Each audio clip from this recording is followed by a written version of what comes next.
Hello beautiful viewers, ఏం చేస్తున్నారు అందరూ? నాకు చిన్న డౌట్ వచ్చిందండి. అంటే కొంతమందికి నచ్చకపోవచ్చు, బట్ స్టిల్ ఫ్యాక్ట్ అది. కొంతమంది ప్రేమించి పెళ్లి చేసుకోలేని వాళ్ళు ఉంటారు, లవ్ ఫెయిల్యూర్ అయిన వాళ్ళు ఉంటారు, అయ్యో చేసుకుందాం అనుకున్నా బట్ కుదరలేదు అనుకునే వాళ్ళు ఉంటారు. సో ఇలాంటి స్టోరీస్ అన్నీ ఎండ్ అవుతాయా, ఎండ్ అవ్వవా? అసలు ఎందుకు మన లైఫ్లోకి రాని వాళ్ళని మనం ఎందుకు లవ్ చేస్తాం? ఇది ఒక క్వశ్చన్ వచ్చిందనమాట. అయితే రీసెంట్గా ఒక వీడియో చూశాను, నేను కనెక్ట్ అయ్యాను అనమాట. అంటే ఇప్పుడు శివుడు సతీదేవి పెళ్లి చేసుకుంటారు, but Satidevi in the middle ఆమె చనిపోతారు. సో శివుడి మీద ఉన్న ప్రేమతో మళ్ళీ పార్వతిలాగా పుడతారు. శివుడు కూడా సతీదేవి కోసం తపస్సు చేస్తారు. అండ్ వాళ్ళిద్దరూ చివరికి ఫైనల్గా శివపార్వతుల్లాగా వాళ్ళ లవ్ని కంప్లీట్ చేసుకుంటారు కదా.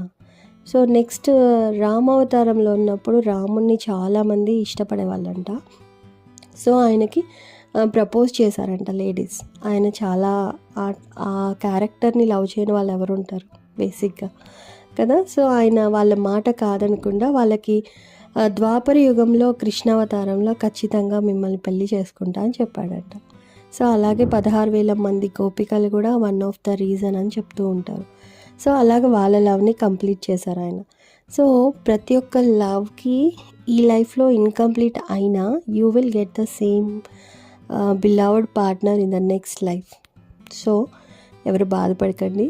అండ్ ఇప్పుడున్న పార్ట్నర్స్ కూడా మీ life partners or husband wife whatever, వాళ్ళు కూడా ఇయర్ లాస్ట్ లైఫ్లో ఇన్కంప్లీట్గా ఉన్నది ఈ జన్మలో కంప్లీట్ చేసుకుంటున్నారనమాట.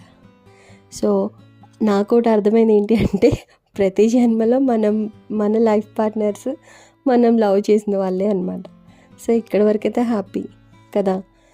సో డోంట్ అలా ఫీల్ అవ్వకండి. ఇట్స్ అంతే, వెయిట్ చేయడమే. ఓకేనా? ఈ వీడియో నచ్చితే కమెంట్ చేయండి, షేర్ చేయండి అండ్ సబ్స్క్రైబ్ చేయడం మాత్రం మర్చిపోకండి. బాయ్.